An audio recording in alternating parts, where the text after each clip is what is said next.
So matapos nga pong makuha mga idol ni John Riel Casimero ang tamang timbang kahapon sa kanilang nangyaring official and final weigh-in ni Luis Nery, ay napag-alaman po natin na pinagmumulta pala ang kampo ni Luis Nery ng kampo ni John Riel Casimero bilang parusa sa pag-overweight ng kanilang alagang boksingero ng $60,000 na kung itatransfer po natin mga idol sa ating salapi dito sa Pilipinas ay mga nasa 3.6 million pesos po yan. So ganun po kalaki ang multang hinihingi sa kampo ni Luis Nery ng kampo ni John Riel Casimero, at nakapili na rin po sila mga idol ng gagamiting boxing glove sa kanilang magaganap na laban.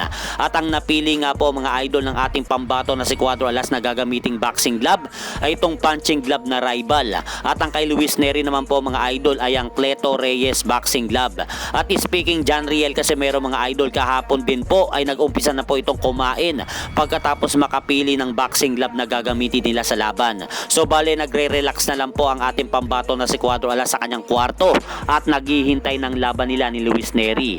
Samantalang si Luis Nery naman po mga idol ay kaninang umaga sumalang po muli ito sa timbangan upang i-check ang kanyang kasalukuyang timbang ng JBC kung nakuha na ba nito ang 134 pounds rehydration limit sa timbang na pinagkasunduan sa pinag-usapan ng magkabilang kampo. Kaya dahil po dyan mga idol, nakuha nga po ni Luis Nery ang timbang na 134 pounds rehydration limit kaninang umaga. Kaya tuloy po ang laban nila John Riel Casimero at Luis Nery mamayang hapon sa Aichi Sky Expo Japan. At sa kabilang banda naman, matapos pong magampanan ni Coach Jason Casimero mga idol ang kanyang trabaho sa kanyang kapatid bilang coach ni Cuadro Alas, ay sumasideline po muna ito bilang balot vendor sa bansang Japan.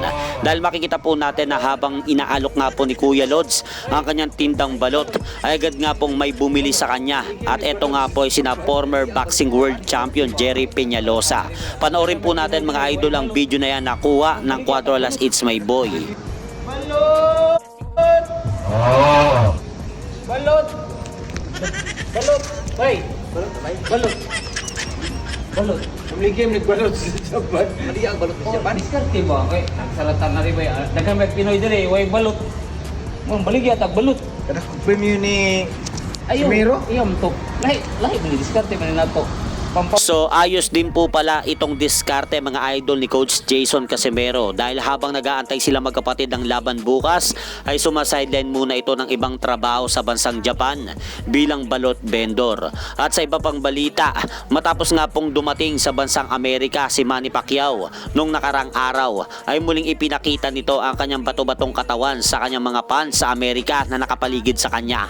At mapapansin po natin mga idol na kahit sa edad nitong 47 anyos sa kasalukuyan ay hindi po natin maitatanggi na nasa kondisyon pa rin ang katawan ni Manny Pacquiao. Sa ngayon, nag-uumpisa na pong mag-training ang ating pambansa kamao Manny Pacquiao sa Amerika bilang paghahanda nito sa kanilang nalalapit na rematch ni Floyd Mayweather sa darating na September 25 sa T-Mobile Arena, Las Vegas, Nevada. At 4 na buwan pong magte-training mga idol si pambansa kamao Manny Pacquiao sa bansang Amerika upang makuha niya ang 100% na kondisyon ng kanyang katawan.